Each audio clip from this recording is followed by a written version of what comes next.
അപ്പോൾ ഈ എക്സാം എഴുതാനായിട്ട് പ്ലാൻ ചെയ്യുന്ന കുട്ടികൾ നിർബന്ധമായിട്ട് എന്താ ചെയ്യേണ്ടത്? കൃത്യമായിട്ടുള്ള സ്ട്രാറ്റജി ഫോളോ ചെയ്ത് പഠിക്കുക. നമുക്കിവിടെ ഒരുപാട് ക്വസ്റ്റ്യൻസ് ഒന്നും അല്ലെങ്കിൽ ഒരുപാട് ഏരിയാസ് സബ്ജക്ട് ഒന്നും വാരി വലിച്ച് പഠിക്കേണ്ട കാര്യമില്ല. നേഴ്സ് കണ്ടിന്യൂസ് ആയിട്ട് ഈ ഗ്രാഫ്റ്റ് സൈറ്റിൽ നിന്ന് ബ്ലഡ് വരുന്ന കാര്യം ഒബ്സർവ് ചെയ്യുകയാണ് ചെയ്തല്ലേ. അപ്പൊ നമ്മൾ യൂഷ്വലി എന്താ ചെയ്യേണ്ടത്? ഇനിഷ്യലി നമ്മൾ എന്താ ചെയ്യുക? ലൈക്ക് സം സോർട്ട് ഓഫ് എന്തെങ്കിലും ഒരു ഇഞ്ചുറി പേഷ്യന്റ് ബ്രെയിനിൽ ഉണ്ടായിട്ടുണ്ടാവാം അല്ലെ. കൂടാതെ it would be slightly oedematous in the first few days after surgery. നമ്മളിവിടെ കണ്ടു എന്താണ്, ഒരു ദിവസം മാത്രമേ കഴിഞ്ഞിട്ടുള്ളൂ അല്ലെ. അപ്പൊ അതുകൊണ്ട് തന്നെ അത് റെഡ്, മോയിസ്റ്റ്, പിന്നെ സ്ലൈറ്റ്ലി എഡിമേറ്റസ് ആയിരിക്കും. Hi all, welcome back to Edus international academy. നോക്കി നമ്മൾ ഇന്ന് ഡിസ്കസ് ചെയ്യാനായിട്ട് പോകുന്നത് GCC നമ്മുടെ നഴ്സിംഗ് എക്സാംസിന് അല്ലെ, എസ്പെഷ്യലി ഈ പ്രൊമറ്ററി എക്സാംസിന് റിപ്പീറ്റ് ആയിട്ട് ചോദിച്ചു വരുന്ന കുറച്ച് ക്വസ്റ്റ്യൻസ് ആണ്. അപ്പോൾ ഈ എക്സാം എഴുതാനായിട്ട് പ്ലാൻ ചെയ്യുന്ന കുട്ടികൾ നിർബന്ധമായിട്ട് എന്താ ചെയ്യേണ്ടത്? കൃത്യമായിട്ടുള്ള സ്ട്രാറ്റജി ഫോളോ ചെയ്ത് പഠിക്കുക. നമുക്കിവിടെ ഒരുപാട് ക്വസ്റ്റ്യൻസ് ഒന്നും അല്ലെങ്കിൽ ഒരുപാട് ഏരിയാസ് സബ്ജക്ട് ഒന്നും വാരി വലിച്ച് പഠിക്കേണ്ട കാര്യമില്ല. Exam point of view exam focus ചെയ്തിട്ട് കുറച്ച് ഇമ്പോർട്ടന്റ് ആയിട്ടുള്ള ഏരിയാസ് ഉണ്ട്, നമ്മൾ എന്ത് ചെയ്യുക, അത് ഫോക്കസ് ചെയ്ത് പഠിക്കുക എന്നുള്ളതാണ് കേട്ടോ. അപ്പൊ നോക്കി നമ്മൾ വളരെ ഇമ്പോർട്ടന്റ് ആയിട്ടുള്ള കുറച്ച് ക്വസ്റ്റ്യൻസ് ആണ് ഡിസ്കസ് ചെയ്യാനായിട്ട് പോവുക. ശ്രദ്ധിച്ചിരിക്കുക കേട്ടോ. നോക്കിയേ, first question. First question, a 43-year-old man is 30 hours post-operatively after a split thickness skin autograft for a burn injury to the anterior lower leg അല്ലേ. നോക്കിക്കേ, പേഷ്യന്റിന് ഒരു ബേൺ ഇഞ്ചുറി വന്നിട്ടുണ്ട്. എവിടെയാണ്? ഈ anterior front portion of the lower ലെഗില് എന്താണ് ഒരു injury, ഒരു ബേൺ ഇഞ്ചുറി വന്നിട്ടുണ്ട് അല്ലെ. സോ അവിടെ എന്താ ചെയ്തേക്കുന്നത്? ഒരു സ്പ്ലിറ്റ് തിക്നെസ് സ്കിൻ ഗ്രാഫ്റ്റ്. അതും നോക്കിയാൽ എന്താ, ഓട്ടോഗ്രാഫ്റ്റ് അല്ലെ. ഓട്ടോഗ്രാഫ്റ്റ് എന്ന് പറഞ്ഞാൽ നമുക്കറിയാം പേഷ്യന്റ് സ്വന്തം ശരീരത്തിൽ നിന്ന് തന്നെ എടുത്ത ഗ്രാഫ്റ്റ് അവിടെ വെച്ചേക്കാണ് ചെയ്യുക അല്ലെ. അപ്പൊ ഇവിടെ സർജറി കഴിഞ്ഞിട്ട് 30 മണിക്കൂർ അല്ലെ, ഏകദേശം ഒരു ദിവസം കംപ്ലീറ്റ് ആയിട്ട് കഴിഞ്ഞിട്ടുണ്ട്, 30 മണിക്കൂർ കഴിഞ്ഞിട്ടുണ്ട്. During a routine assessment the nurse observes continuous bleeding from the graft site അല്ലെ. അതായത് നേഴ്സ് പോയിട്ട് എന്താ ഈ വൂണ്ട് അസസ് ചെയ്യുമ്പോൾ എന്താ മനസ്സിലാക്കുക, കണ്ടിന്യൂസ് ആയിട്ട് ഈ ഗ്രാഫ് സൈറ്റിൽ നിന്ന് കണ്ടിന്യൂസ് ആയിട്ട് ബ്ലീഡിങ് ഉണ്ടാവുകയാണ് അല്ലെ. What's a most appropriate initial nursing action? നോക്കിക്കേ, ഇനീഷ്യൽ ആക്ഷൻ എന്താണെന്നാ ചോദിച്ചേക്കുന്നത് അല്ലെ. ഫസ്റ്റ് നമ്മൾ ആദ്യം എന്താ ചെയ്യുക എന്നാ ചോദിച്ചേക്കുന്നത് അല്ലെ. വളരെ ഇമ്പോർട്ടന്റ് ആട്ടോ. ഇങ്ങനെയുള്ള പ്രയോറിറ്റി ബേസ് ചെയ്തുള്ള ക്വസ്റ്റ്യൻസ് ആണ് നമുക്ക് കിട്ടുക. നമ്മൾ ഈ ക്വസ്റ്റ്യൻസ് സോൾവ് ചെയ്യാനുള്ള ട്രിക്ക് പഠിച്ചാൽ മാത്രം മതിയാവും നമുക്ക് എക്സാം ഈസി ആയിട്ട് പാസ് ആകാനായിട്ട് കഴിയും. Okay, option A, use a pen to outline and monitor area. Option B, perform a wound swab for laboratory analysis. C, incise and drain fluids from the wound bed. Option D, apply foam and direct pressure for 10 minutes. വളരെ simple ആണ്. നിങ്ങൾ ശ്രദ്ധിച്ച് question വായിച്ചാൽ മാത്രം മതി അല്ലെ. എന്താണ് ഇവിടെ നോക്കിയാൽ, ഒരു റൂട്ടീൻ അസസ്മെന്റിൽ നേഴ്സ് കണ്ടിന്യൂസ് ആയിട്ട് ഈ ഗ്രാഫ്റ്റ് സൈറ്റിൽ നിന്ന് ബ്ലഡ് വരുന്ന കാര്യം ഒബ്സർവ് ചെയ്യുകയാണ് ചെയ്തല്ലേ. അപ്പൊ നമ്മൾ യൂഷ്വലി എന്താ ചെയ്യേണ്ടത്? ഇനിഷ്യലി നമ്മൾ എന്താ ചെയ്യുക? എന്തായിരിക്കാം നമ്മൾ ഇനിഷ്യലി ചെയ്യേണ്ടത്? We have to apply direct pressure അല്ലേ. നമ്മൾ നോക്കിയാൽ ഡയറക്റ്റ് ആയിട്ടുള്ള പ്രഷർ വൂണ്ടിൽ അപ്ലൈ ചെയ്യുക ഫോർ അപ്രോക്സിമേറ്റ്ലി 10 minutes അല്ലേ. നമ്മൾ അതാണ് ചെയ്ത് നോക്കേണ്ടത് അല്ലേ. ആ ബ്ലീഡിങ് നമ്മൾ എങ്ങനെയും പ്രിവെന്റ് ചെയ്യാനായിട്ട് നോക്കുക. നോക്കിയാൽ ഇവിടെ സ്പ്ലിറ്റ് തിക്നെസ് സ്കിൻ ഗ്രാഫ്റ്റ് ഉണ്ട് എങ്കിൽ പേഷ്യന്റ് എന്ത് കെയർ ആണ്, ഏത് രീതിയിലാണ് നമ്മൾ ആ പേഷ്യന്റിനെ ടേക്ക് കെയർ ചെയ്യുക? നോക്കിയാൽ persistent bleeding from the graft site. Suppose patient continuous ആയിട്ട് ഗ്രാഫ് സൈറ്റിൽ നിന്ന് ബ്ലീഡിങ് ഉണ്ടാവുകയാണെങ്കിൽ what you have to do is you have to apply firm direct pressure for 5 to 10 minutes without disturbing the graft അല്ലേ. അവിടെ വളരെ important ആണ്. നോക്കിയാൽ നമ്മൾ കഷ്ടപ്പെട്ട് സർജറി ചെയ്ത് വെച്ച ഒരു ഗ്രാഫ്റ്റ് ആണല്ലേ. സോ ആ ഒരു ഗ്രാഫ്റ്റിനെ ഡിസ്റ്റർബ് ചെയ്യാണ്ട് നമുക്ക് എന്താ ചെയ്യേണ്ടത്? ഫേം ആയിട്ടുള്ള ഡയറക്റ്റ് പ്രഷർ ഫോർ അറ്റ്ലീസ്റ്റ് ഒരു 5 to 10 minutes കൊടുക്കുക എന്നുള്ളതാണ് നമ്മുടെ ഇനിഷ്യൽ റെസ്പോൺസിബിലിറ്റി എന്ന് പറയുക.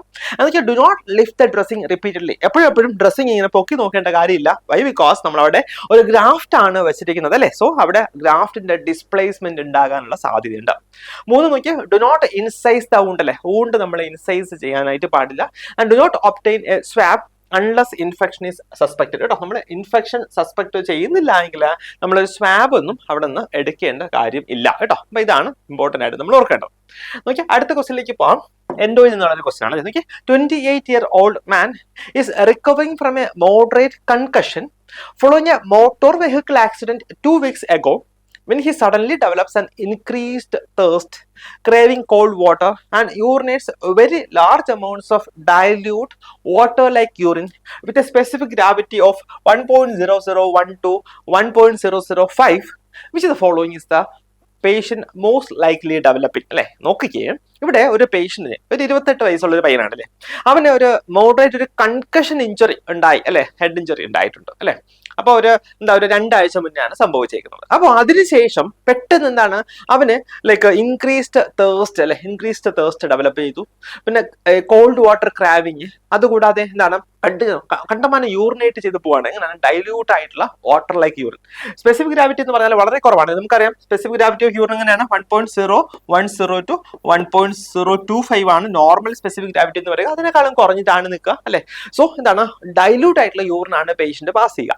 അപ്പൊ പേഷ്യന്റ് എന്ത് കോംപ്ലിക്കേഷനിലേക്കായിരിക്കും പോകുക? Option is diabetes mellitus, B diabetes insipidus, C hypothyroidism, option D thyroid Storm. എന്തായിരിക്കാം? നോക്കിക്കേ, നമ്മളിവിടെ ഓർക്കേണ്ടത് പേഷ്യന്റ് ഒരു ഹെഡ് ഇഞ്ചുറി വന്നിട്ടുണ്ടല്ലേ. അപ്പോ ലൈക്ക് സം സോർട്ട് ഓഫ് എന്തെങ്കിലും ഒരു ഇഞ്ചുറി പേഷ്യന്റ് ബ്രെയിനിൽ ഉണ്ടായിട്ടുണ്ടാവാം അല്ലെ. അതുകൂടാതെ ഈ സിംറ്റംസ് അല്ലെ, നോക്കിയേ, എക്സസീവ് തേഴ്സ്റ്റ് ആണ്, ക്രേവിംഗ് ഫോർ കോൾഡ് വാട്ടർ ആണ്, എക്സസീവ് യൂറിനേഷൻ ആണ്. അങ്ങനെയൊക്കെ വരുമ്പോഴത്തേക്ക് എന്താണ് നമ്മൾ സസ്പെക്ട് ചെയ്യുന്നത്? We have to go for or you have to suspect എന്നാണ് ഡയബറ്റീസ് ഇൻസിപ്പിഡസ് അല്ലെ. ഇവിടെ ഓപ്ഷൻ ബി ആണ് കറക്റ്റ് ആൻസർ ആയിട്ട് വരിക. നമുക്ക് നോക്കാം എങ്ങനെയാണ് ഡയബറ്റീസ് ഇൻസിപ്പിഡസിൽ എത്തുക എന്ന് നോക്കാം. നോക്കിയാൽ ഇവിടെ പേഷ്യന്റ് ഒരു ബ്രെയിൻ ഇഞ്ചുറി അല്ലെങ്കിൽ ഒരു ഹെഡ് ഇഞ്ചുറി വന്നിരിക്കുകയാണ്. So patient had A history of concussion അല്ലെങ്കിൽ ട്രോമാറ്റിക് ബ്രെയിൻ ഇഞ്ചുറിയുടെ ഒരു ഹിസ്റ്ററി പേഷ്യന്റ് തരുന്നുണ്ട്. അപ്പൊ അവിടെ ഒരു പോസ്റ്റീരിയർ പിറ്റ്യൂട്ടറി കേട്ടോ, പോസ്റ്റീരിയർ പിറ്റ്യൂട്ടറിയിൽ ഡാമേജ് ഉണ്ടാകാനുള്ള അല്ലെങ്കിൽ പോസ്റ്റീരിയർ പിറ്റ്യൂട്ടറിയിൽ ഇഞ്ചുറി ഉണ്ടാകാനുള്ള സാധ്യത കൂടുതലാണ്. നമുക്കറിയാം പോസ്റ്റീരിയർ പിറ്റ്യൂട്ടറിയിൽ നിന്നാണ് ADHന്റെ സെക്രീഷൻ ഉണ്ടാവുക. അപ്പൊ ഇവിടെ പോസ്റ്റീരിയർ പിറ്റ്യൂട്ടറിക്ക് ഡാമേജ് ഉണ്ടായിട്ടുണ്ട് എങ്കിൽ അവിടെ ADHന്റെ സെക്രീഷൻ എന്ത് ചെയ്യും? അത് ഡിക്രീസ് ചെയ്യാം അല്ലെ. അങ്ങനെ വന്നു കഴിഞ്ഞാൽ കിഡ്നീസിന്റെ വാട്ടർ റീഅബ്സോർപ്ഷൻ നടക്കില്ല അല്ലെ. കാരണം എന്താണ്? ADH എന്ന് പറഞ്ഞാൽ ആന്റി ഡയൂറിറ്റിക് ഹോർമോൺ ആണ്. ഇത് ആക്ച്വലി വാട്ടർ റീഅബ്സോർപ്ഷന് വേണ്ടി ഹെൽപ്പ് ചെയ്യുന്ന ഹോർമോൺ ആണ് ADH എന്ന് പറയുക അല്ലെ. അപ്പൊ അങ്ങനെ വന്നു കഴിഞ്ഞാൽ കിഡ്നീസിൽ നിന്ന് വാട്ടർ പ്രോപ്പർ ആയിട്ട് റീഅബ്സോർബ് ചെയ്യില്ല. അങ്ങനെ വന്നു കഴിഞ്ഞാൽ എന്താ സംഭവിക്കുക? ഡൈല്യൂട്ട് ആയിട്ടുള്ള യൂറിൻ പേഷ്യന്റ് പാസ് ചെയ്യില്ലേ. So that is what is called as എന്താണ്? Central diabetes mellitus, central diabetes insipidus, and here the patient will have polyuria, polydipsia as well as low urine specific gravity അല്ലെ. So അതുകൊണ്ടാണ് ഇവിടെ answer എന്ത് വരിക? Answer diabetes insipidus വരിക എന്നുള്ളത് ഓർത്തുകൊള്ളുക. ഇങ്ങനത്തെ questions ചോദിച്ചു കഴിഞ്ഞാൽ ഈ രീതിയിൽ നമ്മൾ ചിന്തിച്ച് ആൻസർ എഴുതുക ഇമ്പോർട്ടന്റ് ആണ്. ഓക്കെ, അടുത്ത ക്വസ്റ്റ്യനിലേക്ക് പോവാം. 45-year-old man is 24 hours after colostomy surgery. During assessment, which stoma finding requires immediate nursing intervention? നോക്കിക്കേ, ഇത് ഈ കൊളോസ്റ്റമി വളരെ ഇമ്പോർട്ടന്റ് ആണ്. കൊളോസ്റ്റമി ഇലിയോസ്റ്റമി മിക്കവാറും എപ്പോഴും ചോദിക്കുന്ന ഒരു ഏരിയ ആണ്. നോക്കിയാൽ ഇവിടെ 45 വയസ്സുള്ളൊരു പുരുഷനാണ്. സോ 24 hours കഴിഞ്ഞു അല്ലേ, എന്താ കൊളോസ്റ്റമി സർജറി കേട്ടോ. കൊളോസ്റ്റമി സർജറി കഴിഞ്ഞിട്ട് 24 മണിക്കൂർ കഴിഞ്ഞിരിക്കുകയാണ്. സോ നോക്കിയാൽ ഡ്യൂറിങ് അസസ്മെന്റ് ചെയ്യുന്ന സമയത്ത് എന്ത് സ്റ്റോമ ഫൈൻഡിങ്ങിലാണ് നമുക്ക് എന്താ ഇമ്മീഡിയറ്റ് ആയിട്ടുള്ള നഴ്സിംഗ് ഇന്റർവെൻഷൻ വേണ്ടത്?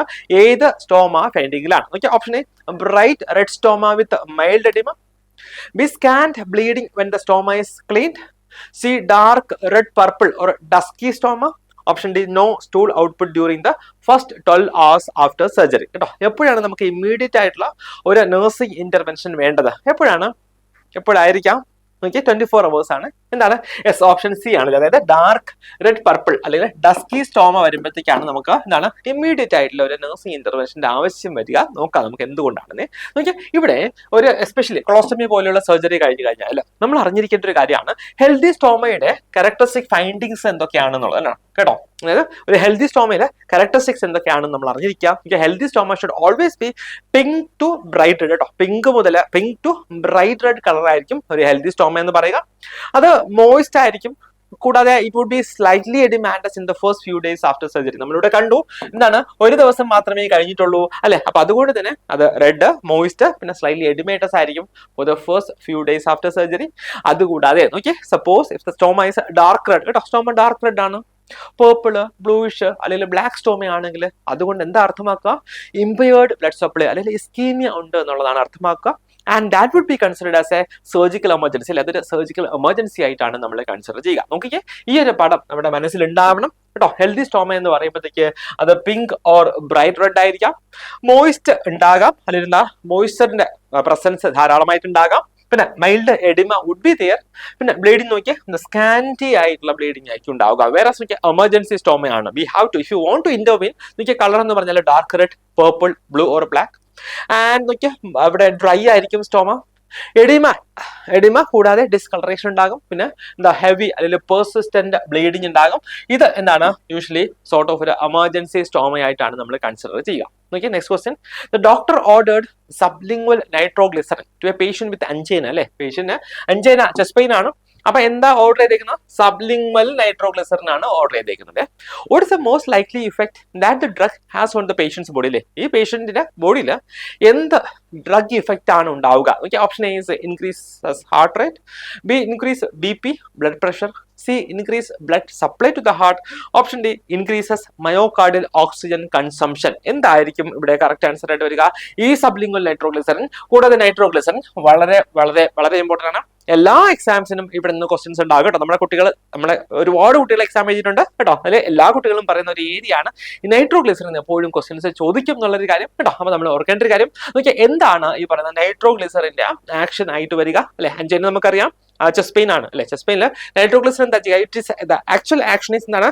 ഇറ്റ്സ് എ കൊറോണറി വാസോ ഡൈലേറ്റർ അല്ലെ? അതായത് കൊറോണറി ആർട്ടറീസിലേക്ക് ഉള്ള ബ്ലഡ് വെസൽസിന്റെ ഡയമീറ്റർ കൂട്ടും അല്ലെ? ഇൻക്രീസ് ചെയ്യും. സോ അവിടെ എന്താ ഡയമീറ്റർ ഇൻക്രീസ് ചെയ്യുമ്പോഴത്തേക്ക് അവിടെ ബ്ലഡ് സപ്ലൈ ധാരാളമായിട്ട് എത്തും അല്ലെ? So it will lead to എന്താ increase blood supply to the heart. അപ്പൊ അതുകൊണ്ട് തന്നെ ഇവിടെ ഓപ്ഷൻ സി ആണ് കറക്റ്റ് ആൻസർ ആയിട്ട് വരിക കേട്ടോ. ഈ പറയുന്ന സബ്ലിംഗ്വൽ നൈട്രോഗ്ലിസറിൻ നമ്മൾ എപ്പോഴാണ് കൊടുക്കുക?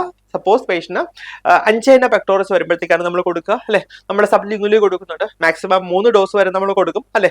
5 മിനിറ്റ്സ് അപ്പാർട്ട്, 5 മിനിറ്റ് അപ്പാർട്ടിൽ നമ്മൾ 3 പ്രാവശ്യം വരെ കൊടുക്കാറുണ്ട്. ഇത് നമ്മൾ എപ്പോഴും എങ്ങനെയാ സ്റ്റോർ ചെയ്യേണ്ടത്? ഡാർക്ക് കളർ ബോട്ടിലാണ് സ്റ്റോർ ചെയ്യേണ്ടത് അല്ലേ? And we have to instruct the patient അല്ലേ? നമ്മൾ സബ്ലിംഗ്വൽ നൈട്രോഗ്ലിസറിൻ കൊടുക്കുമ്പോഴത്തേക്ക് അവിടെ സോർട്ട് ഓഫ് ഒരു ബേണിംഗ് സെൻസേഷൻ പേഷ്യന്റ് ഉണ്ടാകും എന്നുള്ളത് ഓർക്കുക. അതുകൂടാതെ പേഷ്യന് ഈ പറഞ്ഞ വാസോ ഡൈലേഷൻ ഉണ്ടാകുന്നത് കൊണ്ട് തന്നെ ഹെഡേക്ക് പോലെയുള്ള സൈഡ് എഫക്ട്സ്, അഡ്വേഴ്സ് എഫക്ട്സ് ഒക്കെ ഉണ്ടാകും എന്നുള്ളത് നമ്മൾ പേഷ്യന് പറഞ്ഞു കൊടുക്കുക കേട്ടോ. അപ്പൊ ഇത്രയും കാര്യങ്ങൾ നമ്മൾ ഓർത്തിരിക്കുക.